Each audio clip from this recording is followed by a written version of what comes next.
First up on this week's Red and White Show, our new Shadow Board Vice Chair, James Errington, got the opportunity to play at Wembley, and he filmed the experience to share with us. Good afternoon, sports fans. So today I've been asked to do something really exciting and special, but first, have a look at how the morning panned out.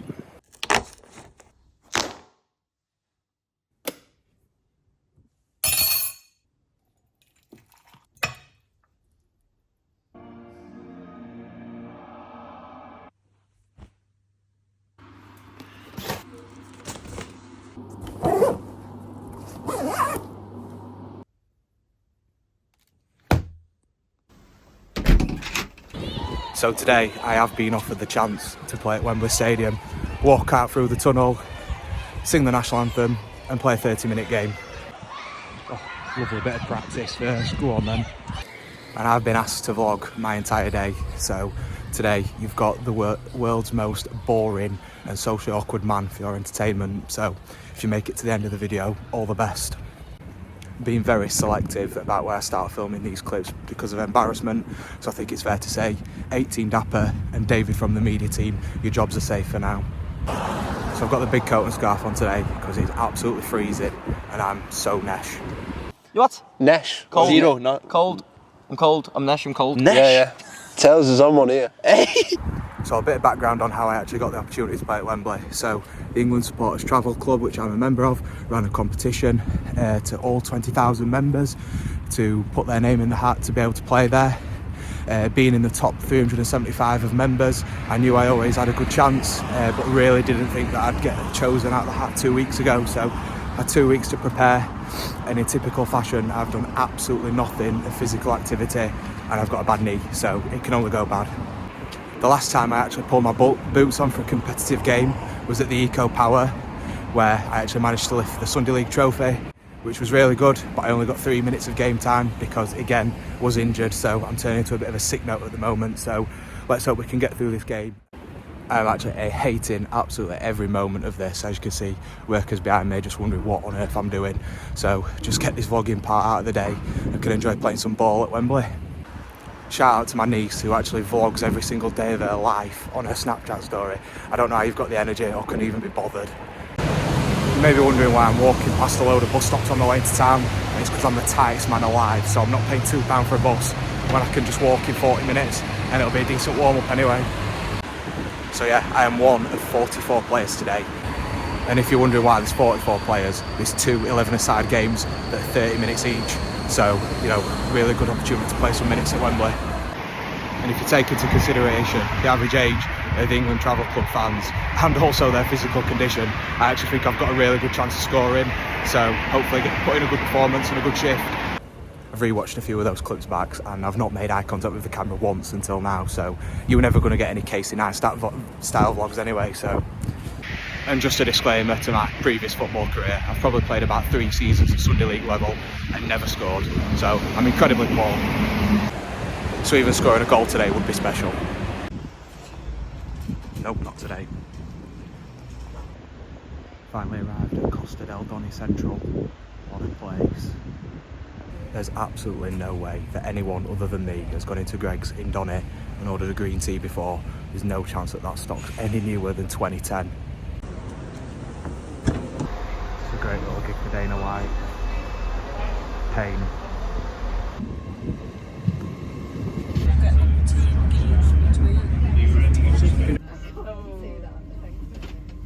Our journey today.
I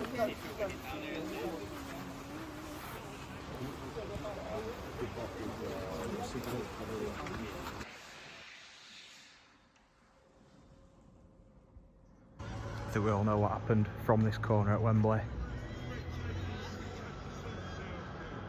Now Doncaster can dare to dream!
Go on, Jim.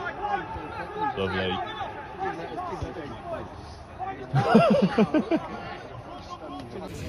So the game's finished now, just walking back. Our team won 4-3. What absolute devastation in the final minute.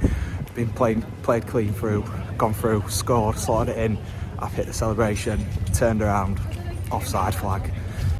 And we've got a lovely spread for some post-game snap. Free chocolate coins on the M&S app as well. Get on.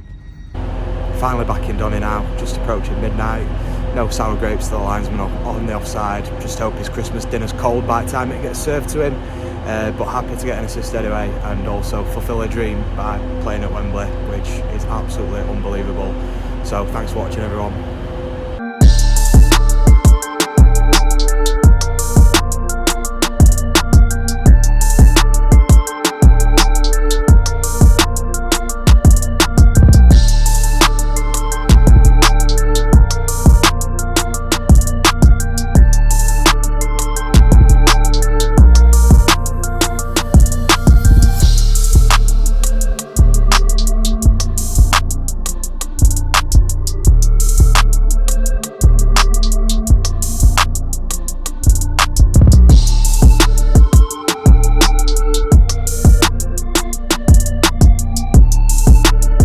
Keep your eyes peeled for Donny Dog this Saturday, as he'll be looking for another lucky winner for a moment of magic.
Well done, that's one. Well, you can make the movements there. Yes. One.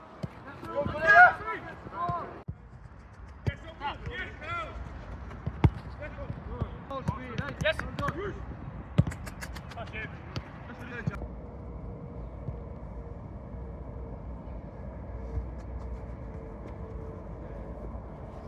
For everyone. Can you narrow the angle? Can you close the distance down? In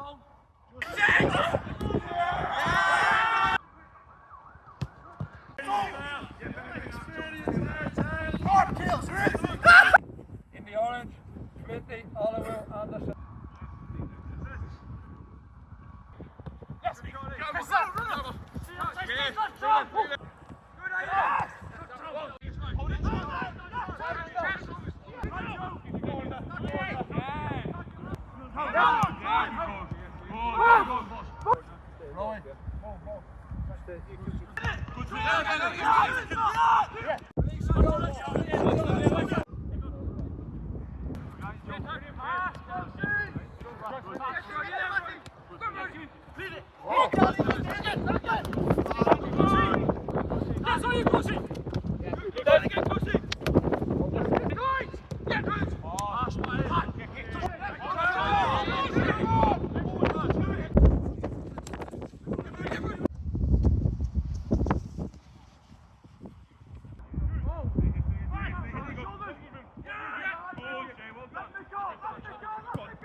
And now here's Cliff Byrne with his thoughts ahead of Newport's visit to the Eco Power Stadium. Well, Cliff, first of all, then let's start with the main news of the week. Billy Waters has been added to the squad.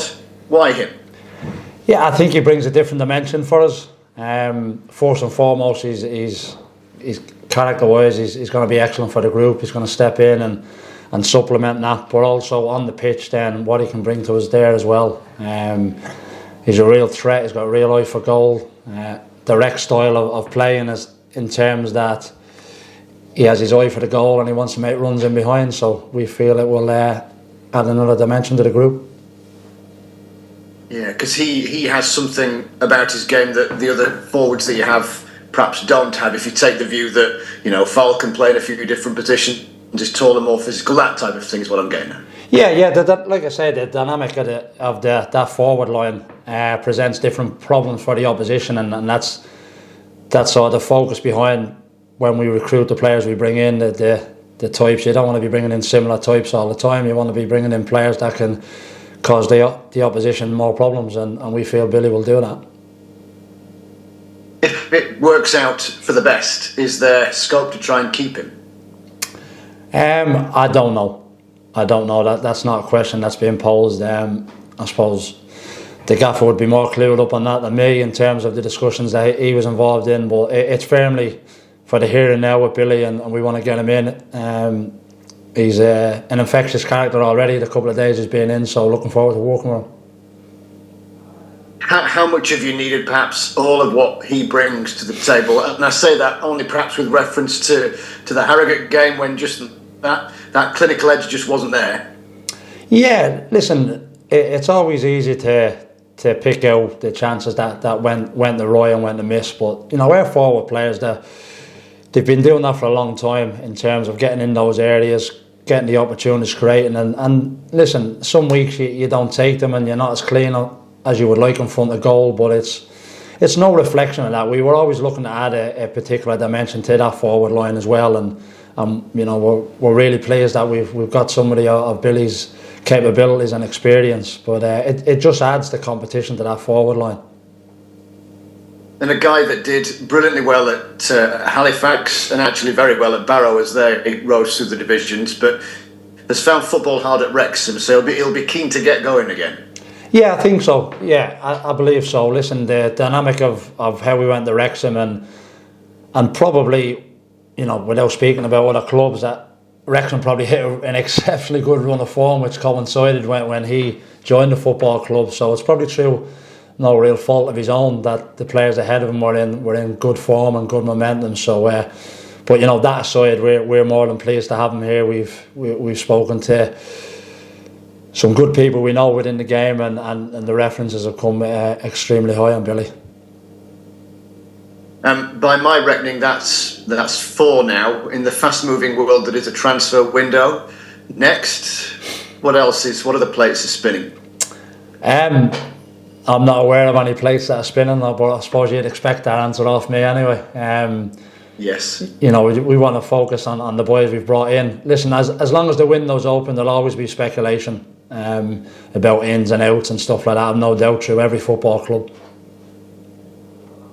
Just on a basic level, I mean, look, clearly one of the sad themes of this year for Doncaster Rovers has been injuries. But just in terms of volume of players, is there? I know Kalea's obviously gone, but might you be getting one or two off the books as well this month?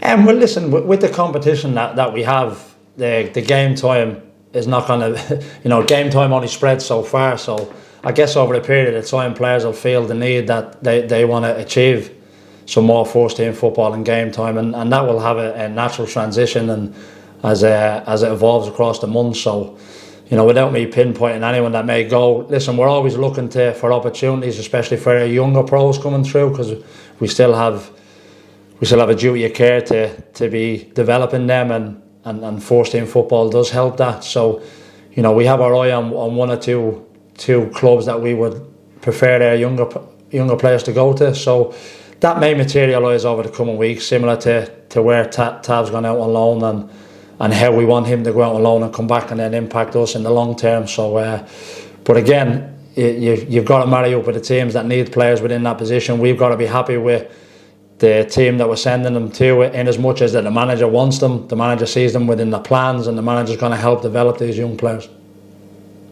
What about perhaps more senior players that you just don't think are going to get much game time between now and the end of the season? Then are you looking maybe to shift them on? Yeah, no, I don't think we'd be looking to shift anyone on. I think it's a conversation that players will have with the manager on any given.